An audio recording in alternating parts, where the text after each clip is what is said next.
Bismillah, alhamdulillah, wassalatu wassalamu ala rasulillah. Assalamualaikum warahmatullahi wabarakatuh.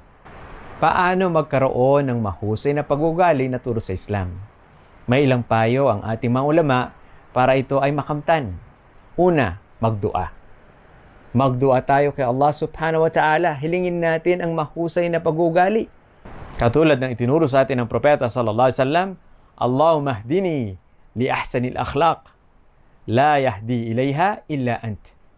O Allah, gabayan niyo po ako tungo sa pagkakaroon ng mahusay na pag-uugali. Walang makapaggagabay tungo doon kundi kayo lamang. Mga kapatid, hindi po ito tableta o kapsul na mabibili sa drugstore na kapag ininom mo, magkakaroon ka na ng mahusay na pag-uugali. Hindi po. Kasabay ng pagdudua o paghiling mo kay Allah, nabiyayaan tayo ng mahusay na pag-uugali, kinakailangan may kilos, may gawa. Pangalawa, ipaalala lagi ang kamatayan sa sarili. Ano po ba ang kasama natin sa libingan? Walang iba kundi ang ating mga gawa. So anong gawa ang gusto mong kasama? Mapapangit ba o magaganda? Of course, gusto mo magaganda. Mahuhusay na pag-uugali. Kaya pag inaalala mo lagi ang kamatayan, magsisikap ka na ayaw mong datnan ka ng kamatayan at mapapangit na pag-uugali ang kasama mo sa libingan. Sa halip, itutulak ka nito na paghusayin lagi ang pag-uugali mo. Hindi ba't maganda kung dumating sa atin ang kamatayan na tayo ay nasa mahusay na pag-uugaling kalagayan? Ayaw mo ba, kapatid, na darating sa iyong kamatayan na ikaw ay nagpapakumbaba? Na ikaw ay tapat? Na ikaw ay nagtitiis para kay Allah subhanahu wa ta'ala? Na ikaw ay gumagalang sa iyong mga magulang? Anong gandang pagbawakas ito sa mundo kapag dumating sa iyong kamatayan at ikaw ay nasa mahusay na pag-uugali?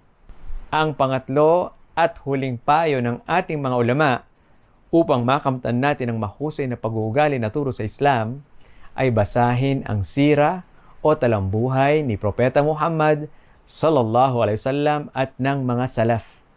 Sino po ba yung mga salaf? Sila yung mga nauna na sa atin.